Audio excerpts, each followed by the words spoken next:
Tume ya Taifa ya Mipango yawataka vijana kutambua kuwa upatikanaji wa mitaji sio kikwazo cha uwekezaji, bali wanahitaji zaidi maarifa, ubunifu na bidii. Na Wizara ya Habari, Utamaduni, Sanaa na Michezo yajivunia mafanikio siku 100 za Rais Samia Suluhu Hassan, huku ikitarajia makubwa zaidi katika sekta za wizara hiyo. Habari za asubuhi watazamaji wetu, karibuni kwenye kipindi cha Asubuhi Njema ambapo tutakuwa na taarifa ya habari, na baada ya hapo tutapata fursa ya kuangalia vichwa vya habari vilivyopewa kipaumbele katika magazeti yaliyotufikia hivi leo. Jina langu ni Dorcas Ramos na tunaianza taarifa yetu ya habari. Waziri wa mambo ya ndani ya nchi Patrobas Katambi amesema serikali itawachukulia hatua watu wanaotumia isivyo sahihi vyombo vya moto, huku akipiga marufuku matumizi ya milio ya ajabu inayowekwa katika baadhi ya pikipiki na magari, ambapo milio hiyo husababisha taharuki kwa watumiaji wengine wa barabara. Ametoa kauli hiyo wakati wa kikao cha ndani na uongozi wa juu wa Jeshi la Polisi, maafisa na askari visiwani Zanzibar. Wakizungumzia kadhia hiyo, baadhi ya wananchi walitoa maoni yao, huku wakikiri kweli kumekuwepo na taharuki kutokana na milio hiyo, ambapo waliomba kukomeshwa kwa tabia hizo. Matumizi yasiyo sahihi ya vyombo vya moto, magari, pikipiki, ziko ambazo hazisajiliwi na ziko ambazo zinatumia chassis number na ziko ambazo hazitumii kabisa plate number. Iwe Tanzania bara na visiwani kote hairuhusiwi kwa mujibu wa sheria tulizonazo. Ukiacha ile miungurumo inayokubalika, lakini kuna miungurumo mingine ni ya kwenye mashindano ya magari tu. Miungurumo ya pikipiki ya kwenye kuendesha kwenye mapole, lakini sio kwenye makazi ya watu. Na wengine wana basi na kwa mabongo imepasuka. Hii inaleta taharuki kwa wananchi. Kwamba stop na kila watu, hata mimi binafsi pia sipendi. Unaona, ila sasa kwa mimi sipendelei sana kwa sababu ya stop, na pia ni kero kwa watu. Hata mimi pia nasikia malalamiko mengi kwa watu. Yale city tena wanakuja wanaipiga stop ile tap ile unazua pu, hata mtu kama una pressure mtu unaweza ukazimia. Ukutana hivyo vitu hamna faida. Kupiga stop ujinga, sio kusema kuna faida. Maana uwezi kusema ni unapita sehemu unapiga stopa eti ndo unakuja eti ndo unasema kuna faida gani hapo? Tume ya Taifa ya Mipango imewataka vijana kutambua kuwa upatikanaji wa mitaji sio kikwazo cha uwekezaji, bali wanahitaji maarifa, bidii, ubunifu na kujua fursa mbalimbali za uwekezaji na kuzitumia. Kauli hiyo imetolewa jijini Dar es Salaam na katibu mtendaji tume hiyo Dr. Fred Msemwa wakati wa uzinduzi wa klabu ya uwekezaji chuo cha elimu ya biashara CBE. Amesema serikali inawatambua vijana kuwa ni watu muhimu katika maendeleo ya taifa, hivyo inaendelea kubuni mbinu mbalimbali za kuwawezesha ili waondokane na changamoto ikiwemo ukosefu wa ajira. Wanachohitaji ni maarifa, wanachohitaji ni bidii, wanachohitaji ni ubunifu na kujua fursa. Ndicho wanachokihitaji. Ukiwa na hivi vitu vyote, mtaji utakufuata, na ndicho tunachowaaminisha vijana hapa kwamba wasione upatikanaji wa mtaji kama kikwazo cha wao kuweza kuwa wawekezaji. Akizungumzia mpango huo wa uanzishwaji klabu ya uwekezaji vioni, meneja ufuatiliaji na tathmini mamlaka uwekezaji na maeneo maalum ya kiuchumi TISEZA Grace Lemunge amesema mpango wake ni kuwafikia vijana milioni 1 ifikapo mwaka 2030 ili waweze kutambua fursa zilizopo na upatikanaji wa mitaji. Hii tuko chuo cha CBE. Tunawaelimisha, tunawaambia fursa zilizopo za uwekezaji, tunawaambia pesa watazipata wapi, tunawaeleza masoko watayapata wapi, vijana waweze kuchangamkia fursa na kuweza kuanza uwekezaji wao hapa nchini. Kwa elimu hii tunayo hapa, tunaona ni vijana ambao wanawenda kuwa wawekezaji wakubwa nchini. Hivyo wanafunzi wetu kwa kuhudhuria mihadhara kama hii inasaidia sana katika kujifunza namna ya kusimamia rasilimali kwa busara, kufanya maamuzi sahihi ya kifedha na kujenga mustakabali endelevu. Mafunzo haya yatanisaidia kwa kiasi kikubwa sana, kwa sababu kwanza yatanipatia mimi elimu na kuniongezea uelewa wa ufahamu wa jinsi gani ya kuwekeza kwa usahihi na kwa faida zaidi. Kutoka Dar es Salaam, Beatrice Eric, Channel 10. Mjumbe wa halmashauri kuu ya CCM Taifa, Saidi Ali Juma, amewataka vijana wa Chama cha Mapinduzi CCM kuwa wazalendo na kuwa tayari kuwatetea viongozi wa chama hicho na kuinadi ilani ya uchaguzi ya chama hicho ya mwaka 2025-2030. Mjumbe wa halmashauri kuu ya CCM Taifa, Saidi Ali Juma, ametoa nasaha hizo kwa vijana wakati akifunga mafunzo ya darasa la itikadi kwa vijana wa wilaya ya Amani. Ni lazima tuwe wazalendo kwa taifa letu. Ndio hivyo. Sasa elimu hii ambayo tumeipata leo, basi nakuombeni sana mwende kuwa mabalozi wazuri katika kusemea Chama cha Mapinduzi, lakini pia kuwashawishi wale ambao sio wanachama na Chama cha Mapinduzi, basi na wao waunge na wafanye sera za Chama cha Mapinduzi. Aidha, mjumbe huyo halmashauri kuu ya CCM Taifa pia amewataka vijana kuitumia mitandao ya kijamii katika kuelezea mazuri yanayofanywa na serikali. Sasa hivi tumeona kwamba kuna nguvu kubwa ya vijana wetu ambao wako kwenye mitandao, wanatumia hii mitandao sana kuchafua nchi, kuchafua serikali. Basi na sisi tuwe vijana wa kuweza kuyapinga haya, kwa maana tunajua bila Chama cha Mapinduzi basi nchi yetu itakuwa haina maendeleo. Sasa haya mafunzo ambayo tumepata leo, basi mkawe mabalozi wazuri kuwafundisha wengine, lakini pia na nyinyi wenyewe mwezi kuwa ni kama ni tool yenu ya kuzidi kuishi katika jamii ambayo ina maelewano, mashirikiano, lakini pia kuangalia fursa mbalimbali ambazo zinatokana katika mikoa yetu na wilaya zetu. Haji Ali Musa, mwenyekiti wa UVCCM wilaya Amani, anasema katika mafunzo hayo ya itikadi vijana walipatiwa pia mafunzo ya ujasiriamali. Lakini tukaweka afya ya akili, lakini pia tukaweka mafunzo ya uzalendo ili sasa kwenda kuyasemea yale yote ambayo yanayofanywa na viongozi wetu wa kitaifa, ikiwa Mheshimiwa Rais wa Serikali ya Mapinduzi ya Zanzibar na Rais wa Jamhuri ya Muungano wa Tanzania. Kwa hiyo tumejua jinsi ya kutuliza akili zetu, kutumia elimu ya afya vizuri, yani akili unatakiwa kijana uwe vipi ili usiathirike. Hafla ya kufunga mafunzo ya darasa la itikadi kwa vijana 200 imefanyika afisi ya CCM mkoa mjini. Kasim, Channel 10, Zanzibar. Serikali imesema inatambua mchango muhimu wa mashirika yasiyo ya kiserikali yanayojihusisha na usaidizi wa maafa nchini, ikisema kuwa juhudi zao pekee haziwezi kufanikishwa bila ushirikiano na wadau wa maendeleo katika kuokoa maisha ya wananchi pindi dharura zinapotokea. Hayo yameelezwa jijini Dodoma na mkurugenzi wa idara ya maafa kutoka ofisi ya Waziri Mkuu, Brigedia Hosea Ndagala, wakati akifungua kikao kazi kilichokutanisha zaidi ya mashirika yasiyo ya kiserikali 18 kutoka ndani na nje ya nchi yanayoshughulika na maafa nchini.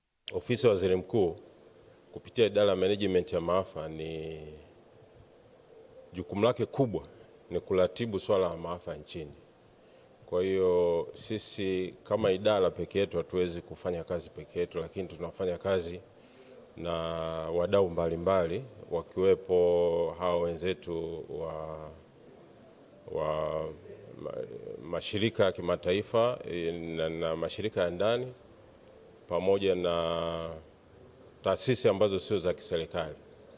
Moja, kwanza tunaokoa maisha ya watu, lakini pili, jambo kubwa kwanza ni kuzuia. Inaposhindikana kuzuia, basi angalau tunapunguza maafa, na pale yanapotokea basi tunaangalia namna gani tunaweza tukaokoa maisha ya watu, mali pamoja na mambo mengine. Awali akizungumza baada ya kikao hicho, mwenyekiti wa mtandao wa mashirika yasiyo ya kiserikali yanayoshughulika na maafa nchini, Dr. Ruga Kahwa, anaeleza mipango ya mtandao huo. Mashirika zaidi ya 18 ambao ni wanachama mtandao huu wanafanya shughuli mbalimbali sehemu mbalimbali katika kukabiliana na maafa, wakati hajatokea, wakati yametokea, na wakati wa kurudisha hali. Kwa hiyo ni vyema tunafanya mipango yetu ya kila mwaka, tukutane na ofisi ya Waziri Mkuu tueleze mipango yetu ili tuangalie sehemu gani tunaweza kufanya kazi kwa pamoja ili kuongeza weledi na ufanisi. Ushirikiano na serikali umekuwa mzuri kwa kipindi chote, kwa sababu serikali imekuwa ikitushirikisha wadau katika kupanga na kutekeleza miradi mbalimbali. Hata majanga yanapotokea, tumekuwa tunashirikiana na serikali kwenda kufanya tathmini ya majanga na vilevile kushiriki katika kutoa misaada kwa pamoja. Kutoka Dodoma, Roda Simba, Channel 10. Serikali imewataka makatibu tawala, wasaidizi wa mikoa na maafisa mipango kwenye halmashauri kuhakikisha wanafanya tafiti na ubunifu wakati wanapotekeleza majukumu yao ili miradi ya maendeleo inapotekelezwa isipate kikwazo chochote. Wito huo umetolewa hapa jijini Dodoma na naibu katibu mkuu ofisi ya waziri mkuu, tawala za mikoa na serikali za mitaa, Bwana Sospita Mtwale, wakati alipokuwa akifungua kikao kazi cha makatibu tawala, wasaidizi wa mikoa na maafisa mipango kwenye halmashauri zote za Tanzania bara. Hivyo ni wasihi kuhakikisha mnaendeleza utamaduni wa kufanya tafiti za kiutendaji, kubuni suluhisho za ndani kulingana na mazingira ya maeneo yenu na kutumia matokeo ya tafiti hizo katika kufanya maamuzi ya mipango na bajeti ili kuongeza ufanisi wa uboreshaji wa programu na miradi ya maendeleo. Nao baadhi ya wajumbe wa kikao kazi hicho wameahidi kwenda kuyafanyia kazi maagizo mbalimbali waliopewa na viongozi wao ili kuhakikisha bajeti zitakazoandaliwa kwa mwaka 2026-2027 zinakidhi mahitaji ya kwenda kuwatumikia wananchi. Tumepokea maelekezo kutoka kwa kaimu katibu mkuu ofisi ya waziri mkuu TAMISEMI ya kwamba tunapaswa sasa kufanya tafiti, kuongeza nguvu katika kufanya tafiti, kujua mahitaji yaliyopo katika jamii ili kuhakikisha kwamba bajeti zetu zinazingatia mahitaji halisi ambayo ni ya jamii. Tunatakiwa tuwe kama si maafisa mpango, tuwe imara katika kubuni vyanzo mbalimbali vya mapato ili kuweza kuwahudumia wananchi ipasavyo na kuleta tija katika huduma tunazozitoa. Kutoka hapa Dodoma ni Kuringe Mwangi. Bora Mheshimiwa Upendo Wela amewataka wanahabari mkoani humo kuwa na desturi ya kuandika habari zinazodumisha amani, mshikamano na maadili katika jamii, sambamba na kutumia kalamu zao kuibua changamoto zinazoikabili jamii kwa kuzingatia kanuni na sheria za taaluma zao ili zitafutiwe ufumbuzi. Tuwe tumesajiliwa katika jambo linaloitwa ithibati. Tujisajili ili tuweze kupata kitambulisho, tuweze kutambulika kama wanahabari. Ni katika mafunzo ya siku moja ambayo yameandaliwa na mtandao wa waandishi wa habari mkoa wa Tabora TMN kwa lengo la kuwajengea uwezo wanahabari wa mkoa huo katika kazi zao za kila siku, ambapo mkuu wa wilaya ya Tabora Bi Upendo Wela wakati akifungua mafunzo hayo amesema waandishi wa habari wana nafasi kubwa katika kulinda amani ya nchi kupitia kalamu na sauti zao, sawa na kuwa wazalendo katika kutangaza fursa za maendeleo ya nchi. Mie kalamu zetu katika kuhakikisha kwamba tunaitetea nchi yetu na kuilinda, lakini kutangaza fursa zilizopo. Mimi naamini tunazo fursa nyingi sana ambazo zipo katika mkoa wetu wa Tabora na wenye nafasi ya kuzitangaza duniani watu wengine wajue. Nimeona kuna fursa kubwa sana ya masuala ya utalii hapa katika wilaya yetu ya Tabora, lakini na mkoa nadhani kuna maeneo mengine kwa sababu hapa kuna historia. Kwa upande wake, mstahiki meya wa halmashauri ya manispaa ya Tabora Gulam Dewji amewahimiza waandishi hao kutumia mafunzo hayo kuwa chachu ya mabadiliko chanya katika utoaji wa taarifa kwa kuzingatia maadili ya taaluma yao na kuwahudumia wananchi kwa weledi na uwajibikaji. Imani yangu kubwa kwamba tukikutana tena taona tofauti, kwamba yale mafunzo yametuingia, kwamba tutatekeleza yale mambo yote ya kiitifaki ambayo natakiwa kufanya kwa viongozi wetu, lakini tutatekeleza majukumu yetu kwa weledi mkubwa sana. Awali, katibu wa mtandao huo Bi Stefania Lyson ameeleza historia ya kuanzishwa kwa mtandao huo pamoja na malengo ya mafunzo hayo kwa waandishi wa habari mkoani hapa, huku kwa niaba ya maafisa habari mkoani hapa, afisa habari wa halmashauri ya Kaliua Camillus Onesmo akiahidi kutoa ushirikiano kwa waandishi wa mkoa huu. Tabora Media Network kwa kifupi TMN. Huu ni mtandao wa hiari na huru kwa wanahabari wote ulioanzishwa tarehe 25 mwezi wa 3 mwaka 2019. Lengo la mafunzo haya ya leo ni kubadilishana uzoefu wa kazi kwa vitendo ili kuleta ubora, umahiri na ufanisi katika majukumu yetu ya kila siku. Ambako mmetushauri tumebeba pale ambako umetukosoa tumechukua, na pale ambako tutakwenda kuboresha, hasa kwa pamoja tunaweza kupata nafasi kushiriki kwenye kutoa hizi habari. Kutoka Tabora, Adela Moses, Channel 10. Wanafunzi 100 waliofaulu mitihani yao na kisha kushindwa kuendelea na masomo kutokana na hali duni ya maisha wamemshukuru Mheshimiwa Rais wa Jamhuri ya Muungano wa Tanzania Dr. Samia Suluhu Hassan kwa kuwapatia ufadhili wa masomo ya chuo.